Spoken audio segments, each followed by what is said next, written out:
జబర్దస్త్ అనగానే మనకు గుర్తుకు వచ్చే పేరు యాంకర్ అనసూయ.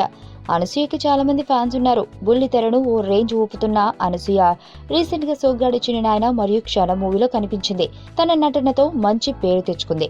ఎన్నో స్పెషల్ ఈవెంట్స్ చేస్తూ టీవీ షోలో యాంకరింగ్ చేస్తూ బిజీగా ఉంది అనసూయ. ఈమెకి ఒక సిస్టర్ కూడా ఉంది. ఆమె పేరు వైష్ణవి. వైష్ణవికి మూవీలో యాక్ట్ చేయడం చాలా ఇష్టమట. దానికి అనసూయ కూడా ఓకే చెప్పింది. త్వరలో తన చెల్లిని హీరోయిన్ గా మన ముందుకు తీసుకుని రాబోతుంది. తను ఎలా ఉందో ఒకసారి చూడండి. మూవీ గురించి అఫీషియల్ గా ప్రకటించలేదు.